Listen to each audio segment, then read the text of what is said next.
Hello everyone, welcome to Learner Bee. I am Shivani Chauhan. इस video में हम देखेंगे क्लास 8th साइंस का चैप्टर 16 लाइट का पार्ट 2। इस पार्ट 2 में चैप्टर कंप्लीट हो जाएगा। इससे पहले पार्ट 1 इसका आ चुका है, वो आप लोग देख सकते हैं। तो देखिए, इससे पहले हम लोगों ने रिफ्लेक्टेड लाइट क्या होती है, रिफ्रैक्टेड क्या होती है, नॉर्मल क्या होता है, प्लेन वगैरह सब हमने देख लिया है। अब इसमें हम देखेंगे reflected light can be reflected again. मतलब जो लाइट किसी सरफेस पे पड़ने के बाद वापस जा चुकी है, उस लाइट को हम दोबारा से भी रिफ्लेक्ट कर सकते हैं। तो वो कैसे हो सकता है? तो वही देखिए, आपने इसमें कहते हैं कि आप याद करिए, जैसे कि आप हेयर ड्रेसर मतलब नाई के पास, ब्यूटी पार्लर में आप जाते हैं, तो आप क्या करते हैं, जब आपके बाल कट जाते हैं तो वो जो पार्लर वाले या जो नाई होते हैं वो क्या करते हैं, वो कहते हैं एक बड़ा सा देखिए मिरर लगा रखा है यहाँ पर, एक वो अपने हाथ में मिरर पकड़ते हैं और कहते हैं देखो आपके बाल पीछे से क्या सही हो गए हैं, सेट हो गए हैं। तो वही कैसे देख पा रहे हैं, तो लाइट यहाँ पर इंसिडेंट लाइट पड़ी, फिर लाइट रिफ्लेक्ट हुई। ये एक रिफ्लेक्शन था जिसकी वजह से आपको अपना आगे का फेस दिख रहा था। अब डबल रिफ्लेक्शन कैसे हुआ? ये तो एक रिफ्लेक्शन हो रहा था, फिर क्या हो रहा है कि लाइट इस मिरर पे पड़ रही है, ठीक हो रहा है। फिर क्या हो रहा है, फिर यहाँ से ये इस पे स्ट्राइक हो रही है, इस मिरर पे, फिर इस मिरर से स्ट्राइक होने के बाद फिर आपकी आईज में आ रही है। तो क्या हो रहा है, डबल रिफ्लेक्शन हो रहा है, मतलब light can be reflected again. तो हाँ भाई, लाइट जो है रिफ्लेक्ट हो सकती है दोबारा से। तो देखिए, पेरिस्कोप जो है वो भी 2 प्लेन मिरर्स का इस्तेमाल करता है। हम लोगों ने 6th क्लास में इसके बारे में पढ़ा था कि पेरिस्कोप जो है वो काफ़ी सारी जगह यूज़ होता है, जैसे कि सबमरीन्स में, टैंक्स में, सोल्जर्स के बंकर्स में। मतलब ऐसा होता है, देखिए ये सबमरीन है, सबमरीन का मतलब होता है कि सब का मतलब होता है जो अंदर की तरफ है, नीचे की तरफ है। मरीन पानी से रिलेटेड होता है, मरीन हमेशा। तो सबमरीन होते हैं ऐसे शिप्स जो पानी के नीचे चलते हैं। ठीक हो गई ये बात, है ना। तो सब पानी के नीचे वो लोग हैं, तो वो पानी के ऊपर की चीज़ें कैसे देख पाएंगे? तो वो कई बार क्या करते हैं, पेरिस्कोप का इस्तेमाल करते हैं। तो पेरिस्कोप ना ऐसे करके होता है, जैसे कि ये है और पानी के ऊपर ऐसे करके जा रहा है। हाँ, तो यहाँ पर एक मिरर लगा होता है और एक मिरर लगा होता है यहाँ पर। तो यहाँ पर एक मिरर होता है, फिर इसकी जो बाहर देखता है, इसकी रिफ्लेक्शन होकर के यहाँ पर आती है और इंसान यहाँ पर ईजिली देख सकता है। तो पेरिस्कोप में 2 मिरर होते हैं और उन 2 मिरर की वजह से जो 2 बार लाइट का रिफ्लेक्शन होता है, सबमरीन्स में, टैंक्स में, सोल्जर्स के बंकर्स होते हैं जो गहराई में, या फिर ऐसे आप कह सकते हैं टेंट वगैरह जो सोल्जर्स लगा के बैठे रहते हैं, पेट्रोलिंग करते हैं, देखते रहते हैं दुश्मनों की निगरानी, और ज़मीन के अंदर बंकर्स होते हैं, तो उसमें भी पेरिस्कोप का इस्तेमाल किया जाता है। अब मल्टीपल इमेजेस, अब पेरिस्कोप में क्या हुआ, 2 बार रिफ्लेक्शन हुई। अब देखते हैं बहुत सारी इमेजेस भी कैसे बन सकती हैं। आपने देखा होगा कि जो आपका प्लेन मिरर है जो आपके घर में होता है, उसमें तो एक ही इमेज बनती है किसी भी ऑब्जेक्ट की। बट अगर क्या हो कि 2 प्लेन मिरर्स को एक कॉम्बिनेशन में लगा दें तो क्या होगा? तो देखिए ऐसा होता है, मान लीजिए ये एक प्लेन मिरर है, आपने इसके जस्ट साइड में दूसरा प्लेन मिरर लगा दिया, है ना। अब आप ये देखिए, ये एक सिक्का रखा हुआ है और ये सिक्का हमें मिरर में कितनी बार दिख रहा है, हमें ऐसा लग रहा है कि 3 सिक्के रखे हुए हैं। तो ये किसके वजह से हो रहा है, हमें मल्टीपल इमेजेस दिख रही हैं क्योंकि ये कई बार रिफ्लेक्ट हो रहा है, इनकी वजह से 2 मिरर जो साथ में रखे हुए हैं। तो वही है कि आप 2 मिरर लीजिए और उनको साइड साइड में पैरेलल में देखिए, एक ऐसे रखिए और एक ऐसे रखिए, और यहाँ पे जो भी ऑब्जेक्ट रखेंगे वो आपको 3 बार दिखाई देगा। आपको साइड में उनको चिपका दीजिए, तो आप अलग अलग एंगल्स पे से देख सकते हैं। एक बार आप कह सकते हैं कि 45 डिग्री का एंगल आप बनाकर देखिए, 60 डिग्री का, 120 डिग्री का, 180 डिग्री का, डिफरेंट एंगल्स आप बना के देखिए। और आपने ऑब्जेक्ट जो रख दिया है, जैसे कि सिक्का रख दिया, कैंडल रख दिया, तो क्या होगा, 2 मिरर्स जो हैं अगर आपने परपेंडिकुलर में रखे हैं तो ऐसे कई सारी इमेजेस दिखेंगी। अगर आपने 2 मिरर्स आमने सामने रख दिए हैं, ऐसे करके और ऐसे करके रख दिया है, और बीच में आपने कैंडल रख दी है, तब क्या होगा, तो फाइनली 2 मिरर्स जो हैं रख दिए गए हैं। तो फिर क्या होगा, उससे क्या होगा, अगर 2 मिरर रख दिए तो हमारी एक ही इमेज हमें फॉर्म होती हुई दिखती है, अगर वो पैरेलल रख दिए हैं तो idea of number of images formed by mirror placed, अगर पैरेलल रखे रहते हैं ना ऐसे करके, ये मिरर है तो और ये बीच में है, तो यहाँ पर भी इसकी इमेज दिखेगी, यहाँ पर भी दिखेगी कैंडल की इमेज। तो हमें बहुत सारी इमेजेस दिखाई पड़ती हैं अगर हम अलग अलग कॉम्बिनेशन बना करके रख देते हैं मिरर्स का। तो ये आइडिया जो है नंबर ऑफ इमेजेस का, एक और तरीका है, कैलियोडोस्कोप होता है, जिससे बहुत ही ब्यूटीफुल पैटर्न्स बनते हैं। हम भी कैलियोडोस्कोप बना सकते हैं, आप अपने घर पे बना सकते हैं, बट थोड़ा सा टफ है, बट काफ़ी इंटरेस्टिंग सा है। तो इसमें हमें क्या करना होगा कैलियोडोस्कोप बनाने के लिए, कि हमें रेक्टेंगुलर साइज़ के, सेम साइज़ के 3 मिरर्स लेने होंगे। इनमें हमें साइज़ बता रखा है कि क्या होगा, उन मिरर का साइज़ 15 सेंटीमीटर लॉन्ग होंगे और 4 सेंटीमीटर उनकी विड्थ होगी। सपोज़ करिए इतने लंबे हैं और इतने चौड़े हैं, 3 आपको ऐसे मिरर चाहिए होंगे। फिर आपको उन्हें प्रिज्म की शेप का, देखिए एक बार आपने ऐसे रख दिया और इसके जस्ट साइड में इसी टेढ़ा करके और फिर एक इसके आगे लगा दिया, मतलब देखिए ऐसा होगा। एक तो आपने मिरर, एक मिरर तो आपने नीचे रखा है, ठीक हो गया, एक आपका मिरर नीचे हो गया। एक आपने ऐसे करके साइड में को लगा दिया और एक आपने इस साइड से लगा दिया, तो ऐसी करके शेप बन जाएगी। फिर आप क्या करेंगे, ये जो आपने प्रिज्म बना लिया है इसको आप या तो शीट में डाल देंगे किसी, जैसे कि रोल आपका चार्ट जैसा होता है, चार्ट में आप इसको डाल देंगे, कार्डबोर्ड टाइप का जो है डाल देंगे आप इसको, और वो कार्डबोर्ड जो है वो इससे थोड़ा बड़ा होना चाहिए ताकि फिट हो जाए। फिर ऊपर ना आप एक कार्डबोर्ड जो है लगाएंगे, गोल सी शेप का बना के, सर्कल शेप का, बीच में एक होल बना देंगे। और दूसरी साइड क्या करेंगे, दूसरी साइड आप एक मिरर बनाएंगे ताकि आपको अंदर की चीज़ें दिखती रहें। मिरर के साइड में क्या है, कैलियोडोस्कोप के इधर जो होगा स्पेस, आप उसमें कलरफुल सी चीज़ें लगा दीजिए। फिर अगर आप होल में से जब देखेंगे ना, तो आपको कभी भी एक पैटर्न नहीं दिखेगा, आपको बहुत सारे अलग अलग पैटर्न दिखेंगे। सर्कुलर, प्लेन, ग्लास, ये मैंने एक्टिविटी का आपको पूरा का पूरा समझा दिया है हिंदी में।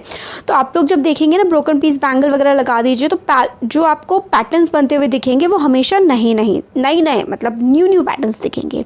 तो होल में से आप पीप करके देखेंगे, देखिए आपका सपोज करिए आपका प्रिज्म है, फिर उसके बाद आपने एक कार्डबोर्ड सा बनाया, गत्ता लिया, उसमें ये बना दिया। फिर ऊपर यहाँ पे एक, ये गत्ता तो ऐसा ही था ना, रोल जैसा था, आप जैसे चार्ट रोल कर लेते हैं तो स्टार्टिंग ऊपर आगे पीछे से तो खाली रहता है, तो उसके ऊपर एक गत्ता लगाइए और यहाँ पे एक होल बना दीजिए, और इधर जो है ग्लास का गोल लगाना है आपको।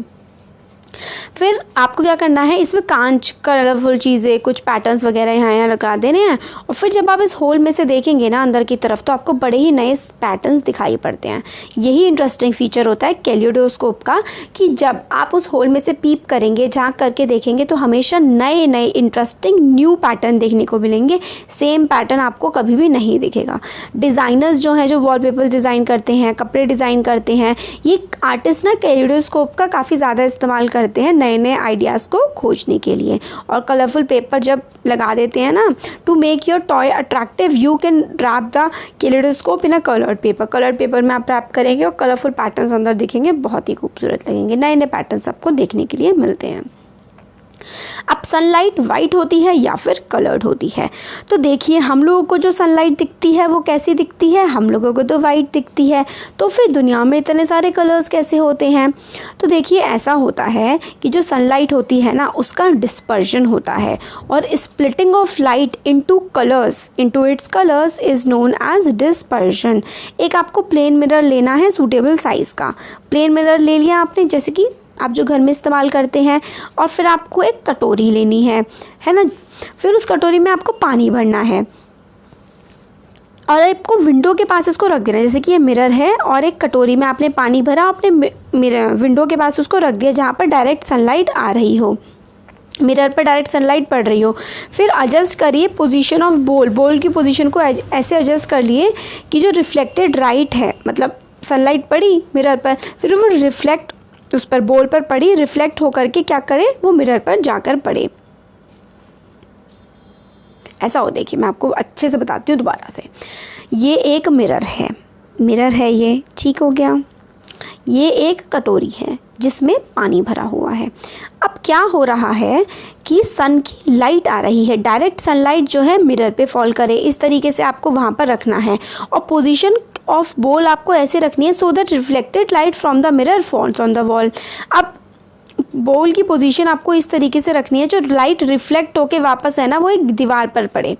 तो अगर वो दीवार पर पड़ेगी ना, अगर वाइट कलर की नहीं है दीवार, तो आप वाइट कलर की शीट लगा दीजिए। तो रिफ्लेक्टेड लाइट जो होगी ना, जो मतलब पहले उस पर गई, आपके मिरर पे गई, मिरर से पानी से होते हुए वो अगर वाइट कलर की शीट पे पड़ेगी ना, तो आपको ऐसा पैटर्न दिखेगा, ये रेनबो, मतलब बहुत सारे कलर्स आपको दिखाई पड़ेंगे।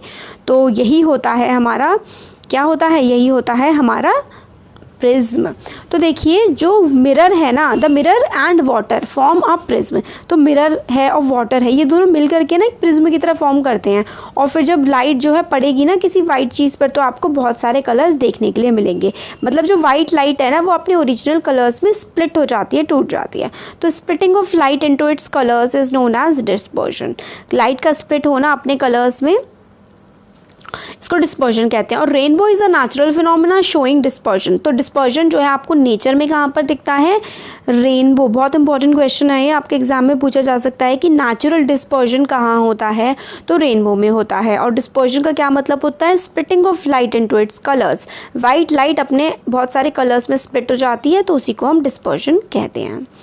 अब आगे आ रहा है, आगे है हमारा what is inside our eyes. हमारी आंखों के अंदर भाई क्या होता है? तो क्या होता है हमारी आंखों के अंदर? हमको ऑब्जेक्ट तभी दिख पाते हैं जब लाइट जो है ना, लाइट कमिंग फ्रॉम ऑब्जेक्ट से, जब हमारी, जैसे कि ये ऑब्जेक्ट है, इस पर से लाइट पड़ी इस पर आकर के और रिफ्लेक्ट होकर के हमारी आंखों में आई, तभी हम उस ऑब्जेक्ट को देख पाते हैं। अंधेरे कमरे में इसलिए हमें कुछ नहीं दिखाई पड़ता।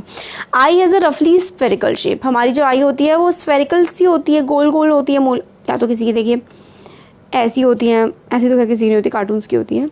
हाँ देखिए इस टाइप की आईज़ होती हैं, है ना, और इस टाइप की आईज़ भी होती हैं। तो अलग अलग शेप की होती है, रफली स्फेयर टाइप की शेप होती है। Outer coat of the eye is white. बाहर की तरफ से हमको दिखता है ना वाइट वाइट, बीच में ब्राउन और फिर उसके पॉइंट सा होल होता है ब्लैक कलर का। तो वो आउटर कोट जो है आई का वो वाइट होता है। It is tough so that it can protect the interior of the I from accidents.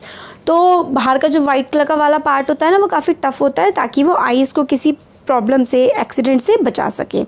It's transparent front part is called, क्या कहते हैं ट्रांसपेरेंट फ्रंट पार्ट को? कॉर्निया कहते हैं। तो देखिए आपको वाइट वाइट दिख रहा है, इसके ऊपर भी एक लेयर होती है ना ट्रांसपेरेंसी, उसको हम कहते हैं cornea. Behind the cornea we find a dark muscular structure called iris. Cornea के पीछे एक डार्क जैसा स्ट्रक्चर होता है ना, उसको हम एरिस कहते हैं। एरिस में एक स्मॉल ओपनिंग होती है जिसको हम प्यूपिल कहते हैं, है ना। तो हमारे क्या क्या पार्ट हो गए? कॉर्निया जो होता है वो ट्रांसपेरेंट सा स्ट्रक्चर होता है आई में, एरिस होती है डार्क मस्कुलर स्ट्रक्चर, प्यूपिल होती है छोटी सी ओपनिंग हमारी आई में। और प्यूपिल के साइज़ को कौन कंट्रोल करता है? प्यूपिल के साइज़ को कंट्रोल करता है हमारा आइरिस। तो देखिए फिर से देखते हैं कॉर्निया क्या होता है, रट लेना है बिल्कुल आपको, क्योंकि एग्ज़ाम में इससे रिलेटेड अगर ये चैप्टर आपके एग्ज़ाम में आ रहा है ना, तो आप 90%, इनफैक्ट 99% चांसेस हैं कि आई के बारे में आपको डिस्क्राइब करने के लिए टीचर ज़रूर कहेंगे कि आई का जो स्ट्रक्चर है, आप आई का डायग्राम बनाइए। ये है आई का डायग्राम, आपको अच्छे से याद कर लेना है। आई का आपको डायग्राम बनाने को कहेंगे, उसकी लेबलिंग करने को कहेंगे और उसके बारे में बताने को कहेंगे। तो देखिए पीछे की तरफ ऑप्टिक नर्व होती है, ये सिग्नल्स ब्रेन को पहुँचाती है। ये रेटिना होता है जहाँ पर इमेज बनती है। आइरिस के बारे में हमने देखा, हमारी आँख में लेंस भी होता है, हम चीज़ों को छोटा बड़ा करके देख पाते हैं। दूर की चीज़ें छोटी दिखती हैं, पास की चीज़ें बड़ी दिखती हैं। कॉर्निया कब देखा अभी हमने, और सिलियरी मसल्स होती हैं जो कंट्रैक्शन रिलैक्शन में हेल्प करती हैं, साइड में होती है हमारी आंखों के। तो ये है स्ट्रक्चर ऑफ आई, लर्न कर लीजिए, 10th क्लास में भी काम आना है, अच्छे से इसी को अभी याद कर लीजिए। तो देखिए क्या क्या होता है, एक बार फिर से देखते हैं। जो ट्रांसपेरेंट पार्ट होता है ना आई का, उसको हम कॉर्निया कहते हैं। कॉर्निया के पीछे एक डार्क मस्कुलर स्ट्रक्चर होता है, डार्क सा मस्कुलर सा स्ट्रक्चर होता है, उसको हम आइरिस कहते हैं। और स्मॉल ओपनिंग जो होती है जिसकी वजह से आंखें खुलती हैं वो प्यूपिल होती है। और साइज़ जो है ना प्यूपिल का, वो कौन कंट्रोल करता है? प्यूपिल का साइज़ आइरिस कंट्रोल करता है। और आइरिस की वजह से ही, आइरिस ही वो पार्ट होता है आँख का जिसकी वजह से हमें बहुत सारे कलर्स दिखते हैं। Iris is that part of I which gives it distinct colour. अरे मतलब जो आइरिस है ना, उसकी वजह से जो हमारे कलर होता है ना आई का, वो होता है। When we say that person has green eyes we refer actually to the colour of iris. तो आँखों के जो हमें अलग अलग कलर दिखाई पड़ते हैं ना, जैसे कि किसी की आँख ब्लैक होती है, किसी की ब्राउन, किसी की ग्रीन होती है, तो किसी की ब्लू होती है ना। तो ये क्या होता है, वो आँखों का कलर जो होता है ना वो आइरिस की वजह से आता है। ये याद रखिए, आपसे 1 नंबर में 2 नंबर में पूछा जा सकता है कि हमारी जो आइज़ का कलर होता है, जो ब्लैक, ब्राउन और ग्रीन और ब्लू वगैरह, वो आइरिस की वजह से होता है। आइरिस की वजह से ही हमें अपनी आँखों का कलर मिलता है। और प्यूपिल के साइज़ को कौन कंट्रोल करता है? आइरिस कंट्रोल करता है। आइरिस क्या होता है? डार्क मस्कुलर स्ट्रक्चर होता है। ये हो गया। Iris control amount of light entering into the I, very important. Iris बड़ा इंपॉर्टेंट है, क्योंकि अगर बहुत ज़्यादा लाइट होती है तो आपकी आंखें छोटी हो जाती हैं, है ना, बहुत ज़्यादा चमक होती है। और अगर अंधेरा होता है तो आपका आइरिस ना आपकी आँख को बड़ा कर देता है, ताकि आप ज़्यादा चीज़ों को अच्छे से देख पाएँ। तो ये था इसमें। अब आप लोगों ने 7th क्लास में काफ़ी कुछ पढ़ाई हुआ है, अभी 8th का ही देख लेते हैं। चलिए, lens focuses light on the back of the I on the layer called retina. तो लेंस जो है आई का, वो जो फोकस बनता है ना, जिसकी वजह से हमें ऑब्जेक्ट्स दिखते हैं, तो वो फोकस बनता है रेटिना पे। मैंने आपको बताया था आई के पीछे वाली साइड होता है।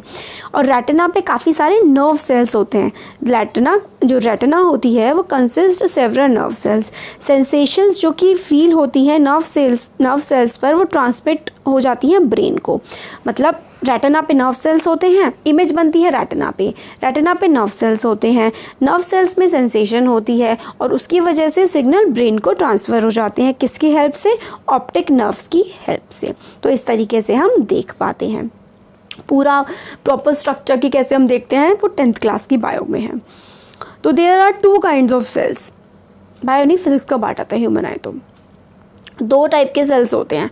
कोन्स जो होते हैं वो ब्राइट लाइट के लिए सेंसिटिव होते हैं। कोन्स जो होते हैं ना, वो बहुत मतलब ब्राइट लाइट के लिए सेंसिटिव होते हैं। और रॉड्स जो हैं वो डिम लाइट के लिए सेंसिटिव होते हैं। तो और कोन्स जो हैं वो किसको सेंस करते हैं, किसको देखते हैं? कलर्स को। तो कोन और रॉड, ये 2 तरीके के सेल्स होते हैं जो आँखों में हमारी प्रेजेंट होते हैं। कोन आर सेंसिटिव टू चमकदार लाइट, यानी कि bright light. Rods are sensitive to हल्की फुल्की लाइट, डिम लाइट। तो कोन्स जो हैं वो कलर को सेंस करते हैं। और at the junction of optic nerve and retina there is no sensory cells. Very important, blind spot क्या होता है? तो कोन्स जंक्शन जो है ऑप्टिक नर्व का, जैसे कि ऑप्टिक नर्व है और रेटिना है, इन दोनों के बीच का जो जंक्शन है ना, वहाँ पे कोई सेंसरी सेल्स हैं ही नहीं। इसकी वजह से वहाँ पर कुछ भी नहीं दिखाई पड़ता है, और उसी को हम बोलते हैं blind spot. Its existence can be demonstrated. हम लोग अभी देखते हैं। तो ब्लाइंड स्पॉट क्या होता है? रेटिना और हमारा जो ऑप्टिक नर्व होती है, इनका ना एक जंक्शन होता है। Eight the junction of optic nerve and retina, जहाँ पर ये दोनों मिलते हैं, ऑप्टिक नर्व और रेटिना, वहाँ पर कोई भी सेंसरी सेल्स किसी की भी आई में प्रेजेंट नहीं होते हैं, और वहीं ब्लाइंड स्पॉट होता है। तो एक्सपेरिमेंट बताया गया है कि एक पेपर पर आप एक क्रॉस बना दीजिए और एक आप सर्कल बना दीजिए। अगर आप ना बहुत दूर रखेंगे पहले, फिर पास लाते जाएंगे और सिर्फ इस पर एक्स पर फोकस करेंगे, तो थोड़ी देर बाद क्या होगा, ये डॉट आपको पेपर पर दिखाई ही नहीं पड़ेगा। तो या तो आप डॉट पर ध्यान रखा दीजिए, तो बहुत ध्यान तक रखेंगे तो क्रॉस डिसअपियर हो जाएगा। तो ऐसा ही है राउंड मार्क। अगर देखिए, आप डॉट बनाइए और 6 से 8 सेंटीमीटर की दूरी पर इन दोनों को बनाइए, और अपनी आर्म्स की लेंथ, अपने हाथ की लंबाई के बराबर दूर रखिए शीट को। फिर अपनी लेफ़्ट वाली आई को आपको क्लोज़ कर देना है, और कंटिन्यूसली आपको क्रॉस की तरफ देखना है। मूव द शीट, आप क्रॉस की तरफ देखे जा रहे हैं, और धीरे धीरे क्या करें, उस शीट को अपनी आँखों के पास लेके आएँ। आपको क्या लगेगा, धीरे धीरे क्या होगा, जो राउंड वाला है ना, अगर आप क्रॉस की तरफ देखे जा रहे हैं तो राउंड शीट पे से डिसअपियर हो जाएगा, क्योंकि ये ब्लाइंड स्पॉट पे पहुँच जाएगा। तो disappearance of cross or the round mark shows that there is a point on the retina which cannot send message to the brain when light falls on it। तो एक पॉइंट रेटिना पे ऐसा होता है कि वो ब्रेन को जो सिग्नल नहीं भेज पाता, जबकि लाइट फॉल हो भी रही होती है। उस स्पॉट को ही हम क्या कहते हैं? ब्लाइंड स्पॉट कहते हैं उस स्पॉट को हम। तो ये impression of an image does not vanish immediately from the retina. Impression जो होता है ना इमेज का, कोई इमेज हम देखते हैं तो वो एकदम से गायब नहीं हो जाती है रेटिना से। It persist for about 1/16 of second के 1/16 टाइम तक वो रेटिना पर ही रहती है। सो इफ स्टिल इमेजेस और a moving object are flash on the eye at a rate faster than 16 second, then the eye perceives that the object as moving. अगर कोई भी ऑब्जेक्ट है वो मूव कर रहा है किस स्पीड से, वो सेकंड की 1/16, मतलब अगर 1 सेकंड, देखिए ऐसा है अगर कोई स्टिल इमेज है, कोई रुकी हुई चीज़ है और वो किस स्पीड से मूव कर रही है आई के सामने, वो faster than 16 per second, 1 second में वो 16 टाइम से ज़्यादा अगर आप आँख के पास से किसी चीज़ को निकालेंगे ना तो आपको ऐसा लगेगा कि वो मूव कर रही है, वरना नहीं लगता मूव करता हुआ। तो वही reverse side of a cardboard आप क्या करिए, एक कार्डबोर्ड पे पिंजरा बना दीजिए, एक कार्डबोर्ड पे आप चिड़िया बना दीजिए और तेज तेज फ्लैप करिए, इन दोनों को हिलाइए तो आपको ऐसा लगेगा कि चिड़िया पिंजरे में चली गई है। Movies that we see are actually number of separate pictures in proper sequence. तो हम जो मूवीज़ देखते हैं ना वो क्या होता है, वो अलग अलग पिक्चर्स होती हैं जो कि एक प्रॉपर सीक्वेंस में, अलग अलग फ़ोटोज़ आप कह सकते हैं, जो एक प्रॉपर सीक्वेंस में लगा दी जाती हैं। They are made to move across the eye usually at the rate of 24 pictures per second. तो हम लोग को जो मूवीज़ दिखती हैं वो किस स्पीड से मूव कर रही होती हैं, 24 pictures per second, more than faster than 16 per second. तो अगर कोई चीज़ 16 पर सेकेंड के मोशन से मूव कर रही है तो वो हमें मूव करती हुई नहीं दिखती है। अगर वो 16 पर सेकेंड से ज़्यादा पे मूव कर रही है तो वो हमें मूव करती हुई दिखेगी। तो फिर हम 16 पर सेकेंड से to made move across the eye usually at the rate of 24 picture per second. 24 picture per second में हमें मूवी दिखती है तो 1 सेकेंड में 24 बार वो चीज़ मूव कर रही है तो हमें चलती हुई दिखती है, वरना 16 से कम होगी तो हमें रुकी हुई दिखेगी। नेचर ने प्रोवाइड किया है आई को आईलिड से, जो आपकी पलकें होती हैं ना आपकी आंखों के आगे ब्लैक ब्लैक होती हैं, तो वो आईलिड से हमें नेचर ने हमें दी है ताकि हमारी आंख बची रह सके। आईलिड्स बंद हो जाती हैं जब eyelids also shut out light when not required, और मतलब लाइट को बाहर निकाल देती हैं जब ज़रूरत नहीं होती। आई काफ़ी वंडरफुल इंस्ट्रूमेंट है हमारी लाइफ का, क्योंकि हम लोग इसकी वजह से ऑब्जेक्ट्स को क्लियरली देख पाते हैं। Minimum distance at which eye can see object distinctly with ease. Most comfortable distance at which one can read with normal eye is 25 centimetre. तो आपको हमेशा 25 सेंटीमीटर दूर रख के अपनी किताब को पढ़ना चाहिए। कुछ पर्सन जो है can see objects close to them clearly but can not see distinct object so clearly. कुछ लोग क्या होते हैं जो पास में चीज़ होती है तो आसानी से पढ़ पाते हैं या देख पाते हैं, दूर की चीज़ों को नहीं देख पाते। कुछ लोग दूर की चीज़ों को देख पाते हैं, पास की को नहीं देख पाते। तो ये देखिए मायोपिया हाइपरमेट्रोपिया होता है, ये 10th क्लास की बातें हैं। आपको सिर्फ इतना समझना है कि उन लोगों को लेंसेज की ज़रूरत होती है और फिर वो देख पाते हैं। बूढ़ी एज में आई साइट जो है वो थोड़ी ख़राब हो जाती है, फॉगी हो जाती है, क्योंकि आई लेंस जो है ना वो क्लाउडी सा हो जाता है, थोड़ी गंदगी हो जाती है उसमें। और कई बार क्या होता है जब क्लाउडी हो जाता है, फॉगी हो जाता है आई लेंस, तो कैटरैक्ट की प्रॉब्लम हो जाती है और लॉस ऑफ विजन भी हो जाता है। कैटरैक्ट बहुत ज़्यादा बढ़ जाता है तो इंसान अंधा भी हो सकता है। और इसको ट्रीट करना पॉसिबल है। ओपेक लेंस जो है उसको रिमूव किया जाता है आर्टिफिशियल तरीके से, और साफ लेंस को, जो सही लेंस है आर्टिफिशियल लेंस, उसको इंसर्ट कर देते हैं, उससे ठीक हो जाता है। अब है केयर ऑफ़ द आईज़ का ध्यान रखना। तो कैसे कर सकते हैं, अगर आपकी मतलब कंसल्ट करिए डॉक्टर से, कोई प्रॉब्लम हो रही है आई स्पेशलिस्ट से, यूज़ सूटेबल स्पेक्टिकल्स। अगर आपको एडवाइस किया डॉक्टर ने तो चश्मा भी लगाइए। स्पेक्टिकल्स का मतलब होता है चश्मा। टू लिटिल और too much light is bad for eyes. बहुत ही कम और बहुत ही ज़्यादा लाइट जो है वो आंखों के लिए सही नहीं होती है। Insufficient light causes eye strain and headaches. अगर लाइट कम है, ज़्यादा है, तो उसकी वजह से हेडेक हो सकता है और आइज़ में दर्द हो सकता है। बहुत ज़्यादा लाइट जैसे कि सन जो पावरफुल सोर्स होता है, लैंप और laser torch can injure the retina. बहुत ही ज़्यादा तेज़ जो है सनलाइट या फिर बहुत ही तेज़ लैंप या फिर आप टॉर्च आँख पे मारेंगे तो वो हमारी रेटिना को भी ख़राब कर सकता है। सन बहुत ही पावरफुल सोर्स है, उसको डायरेक्टली नहीं देखना चाहिए। आँखों को रब नहीं करना चाहिए। अगर पार्टिकल डस्ट के आँखों में चले गए हैं, अपनी आँखों को धो लीजिए क्लीन पानी से। नहीं हुए इम्प्रूवमेंट तो डॉक्टर के पास जाइए। रगड़ने से वो पार्टिकल्स बहुत ज़्यादा मसल के आँखों में ही रह जाते हैं। और always read at a normal distance. बहुत ज़्यादा पास, बहुत ज़्यादा दूर से मत पढ़िए। बहुत ज़्यादा पास बुक को मत लेके आइए आँखों के।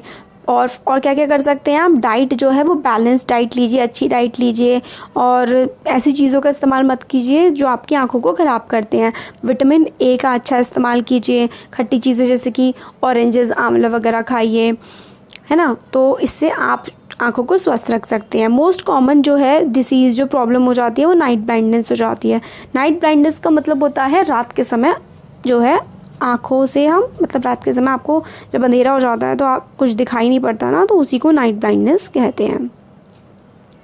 तो क्या क्या विटामिन ए के सोर्सेज क्या क्या हैं? Raw carrot, broccoli, green vegetables जैसे कि स्पिनच, कॉड लिवर ऑयल, और एग्स हो गया, milk, curd, cheese, butter, fruits जैसे कि पपाया, मैंगो, ये सारे के सारे विटामिन ए के रिच सोर्सेज होते हैं और काफ़ी ज़्यादा इम्पॉर्टेंट होते हैं हमारी बॉडी के लिए।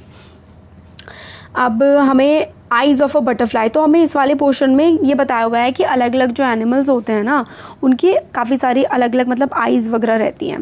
जैसे बटरफ्लाई की हमें आप लगता है कि 2 आइज़ होंगी, मगर इनकी बहुत सारी छोटी छोटी आइज़ होती हैं बटरफ्लाई की। आउल जो होता है उसको रात में ज़्यादा साफ दिखता है दिन के कंपैरिजन में, और बाकी जो बर्ड्स होती हैं जैसे कि ईगल वगैरह हो गए, उनको दिन में साफ दिखता है।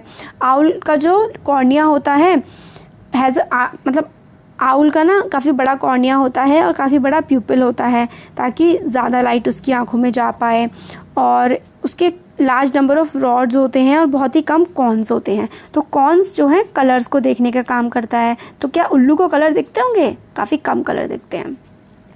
और जो दिन वाली बर्ड होती है उनमें कॉर्न्स ज़्यादा होते हैं और रॉड्स कम होते हैं। मैंने अभी थोड़ी देर पहले आपको पढ़ाया है कि रॉड्स का और कॉर्न्स का काम क्या होता है। तो रॉड्स का काम क्या होता है, कॉर्न्स का काम क्या होता है, आप कमेंट सेक्शन में ज़रूर करके बताएंगे। अगर आपको मेरी टीचिंग पसंद है ना, तो आप कमेंट में ये ज़रूर बताएंगे कि वर्किंग क्या होती है। क्वेश्चन भी इंपॉर्टेंट है कि कौन सा रॉड की वर्किंग क्या होती है, तो आप लोग मुझे कमेंट में बताएंगे। विजुअली इम्पेयर्ड आगे है, visually impaired persons can read and right. तो विजुअली इम्पेयर्ड का मतलब होता है जिनको आँखों से दिखाई नहीं देता, वो लोग भी देख सकते हैं, पढ़ सकते हैं। तो वो कैसे कर पाते हैं? हम लोग सारी की सारी चीज़ें, पढ़ना, खेलना, सब कुछ हम कैसे कर पाते हैं? खाना भी हम कैसे खा पाते हैं? क्योंकि हम उसे देख के खा रहे होते हैं। तो अगर हम देख नहीं पाते हैं तो कितनी दिक्कत हो जाती है ना। तो क्या होता है कि एक ब्रेल सिस्टम है। ब्रेल सिस्टम ना जो विजुअली चैलेंज लोग हैं, जिनको दिखाई नहीं देता, वो लोग इसका यूज़ करते हैं। तो लुइस ब्रेल जो हैं, उन्होंने, वो खुद विजुअली चैलेंज थे, उनको दिखाई नहीं देता था, उन्होंने ही ये सिस्टम जो है डेवलप किया 1821 में। ब्रेल सिस्टम में 63 डॉट्स होते हैं और उनके अलग अलग पैटर्न बनते हैं। जैसे कि ये कैट का सी का पैटर्न है, ये ए का है, ये टी का है, अलग अलग पैटर्न्स बनते हैं और उस पैटर्न की हेल्प से वो चीज़ों को पढ़ पाते हैं। इसमें यही है कि ब्रेल से आप कॉमन लैंग्वेजेस, अपनी भाषाएं भी पढ़ सकते हैं और मैथमेटिक्स, साइंस, सारी की सारी चीज़ें पढ़ सकते हैं। काफ़ी सारी इंडियन लैंग्वेजेस का ब्रेल सिस्टम में जो है वो पढ़ी जा सकती हैं। तो यही है इसमें। फिर हमें बताया गया है हेलन केलर के बारे में। ये भी देख नहीं सकती थी, मगर बचपन में 18 मंथ्स की थी तब इनकी साइट लॉस हो गई थी, बट ये फिर भी इन्होंने ग्रेजुएशन करी और ये टीचिंग भी करती थी और काफ़ी सारी बुक्स भी लिखी हैं, including the story of my life. Helen Keller 1903 में इन्होंने ये किताब लिखी थी। तो ये था हमारा चैप्टर। इसमें लास्ट में जो था इंपॉर्टेंट चीज़ वो मैंने आपको बता दिया था। अब ये देख लेते हैं, non optical and optical aids for visually impaired. Non optical, optical का मतलब होता है जो देखने से रिलेटेड होता है। तो non optical aids include visual aids, tactual aids, using the sense of touch. तो टैक्चुअल एड्स होते हैं आप टच करके जिस चीज़ को समझ पाते हैं, ऑडिटरी एड्स होते हैं जो आप सुन करके समझ पाते हैं, और इलेक्ट्रॉनिक एड्स होते हैं। तो visual aids can magnify words. तो विजुअल एड्स क्या होता है, वर्ड्स को जैसे कि या तो आप बोल के समझ सकते हैं चीज़ों को या टच करके समझ सकते हैं। तो यही इसमें बताया गया। ऑडिटरी एड्स, ऑडिटरी एड्स का मतलब है सुन करके, जैसे कि आप कैसेट्स हो गए, टेप्स हो गए, रिकॉर्डर्स हो गए, टॉकिंग बुक्स हो गई, such other devices. Electronic aids हो गए जैसे कि टॉकिंग कैलकुलेटर, कंप्यूटर, ये काफ़ी सारी चीज़ें कर लेते हैं और मतलब टेलीविज़न की जो भी चीज़ें चल रही होती हैं वो बोल बोल के समझा देते हैं। आजकल सीडीज़, वॉइस बॉक्सेस, काफ़ी सारी चीज़ें आ रही हैं। तो ऑप्टिकल एड में और क्या क्या होता है, बायोफोकल लेंस होते हैं। ऑप्टिकल एड में होता है bifocal lens, contact lens, tinted lenses, magnifiers, telescopes, जिससे आप चीज़ों को छोटा बड़ा करके देख सकते हैं। या आंखों में प्रॉब्लम है, कुछ डिफेक्ट हो गया है, जैसे कि आईसाइट वीक हो गई है, तो आप ग्लासेस वगैरह का, स्पेक्टिकल्स का यूज़ कर सकते हैं। तो यही हमारे सारे ऑप्टिकल एड्स होते हैं। तो अब चैप्टर हो गया है कंप्लीट। कैसा लगा आपको कमेंट सेक्शन में बता सकते हैं। देखिए चैप्टर पढ़ने के बाद आप लोग का जो है होमवर्क है ना वो ये होता है कि आप कीवर्ड्स पढ़ें, और कीवर्ड्स पढ़ने के बाद आप देखें कि आपको सारे कीवर्ड्स का मतलब अब समझ में आ रहा है, और समरी चैप्टर की ज़रूर पढ़ें। इससे आपकी ना स्टडी कंप्लीट हो जाती है, और मेरा जो पढ़ाने का आप लोग को पर्पज़ है कि आपको अच्छे से समझ में आना चाहिए वो भी फुलफ़िल होता है। तो आपको जो कैसा लगा वीडियो ज़रूर बताइएगा कमेंट सेक्शन में। अच्छा लगा लाइक करें, चैनल को सब्सक्राइब करें, अपने फ्रेंड्स के साथ भी इसको शेयर करें। देखिए पहले मुझे कुछ लोग कह रहे हैं मैथ्स बनाने के लिए, मैथ्स के मैंने 1-2 चैप्टर्स बना रखे हैं, बट देखिए काफ़ी सारे सब्जेक्ट्स में कवर कर रही हूँ, तो पहले साइंस कवर हो जाएगी ना। साइंस के जितने चैप्टर्स आपके रह रहे हैं वो जल्दी मैं कवर करके फिर उसके बाद मैं मैथ्स स्टार्ट करूँगी। और कोई अगर आप चाहते हैं और चीज़ें तो आप मुझे बता सकते हैं। और काफ़ी सारे बच्चे ना देखिए कहते हैं कि मतलब वो दूसरे सब्जेक्ट जैसे कि कंप्यूटर वगैरह, तो देखिए आप कंप्यूटर क्या होता है ना सारे स्कूल्स में अलग अलग होता है, या जीके वगैरह। तो आप क्या कर सकते हैं, आप मेरे को अपना जो है ना फ़ोटोज़ क्लिक करके सेंड कर सकते हैं अपनी कॉपीज़ का, तो उसके थ्रू मैं आपको पढ़ा सकती हूँ। तो आप अगर विलिंग है तो आप मेरे को कमेंट सेक्शन में बता सकते हैं, फिर आपको मैं ईमेल आईडी प्रोवाइड कर दूंगी। इस ईमेल आईडी पे आप लोग मेरे को सेंड कर सकते हैं जो भी आपके क्लास नोट्स हैं और जो आप चाहते हैं मैं आपको एक्सप्लेन करूँ। तो थैंक यू।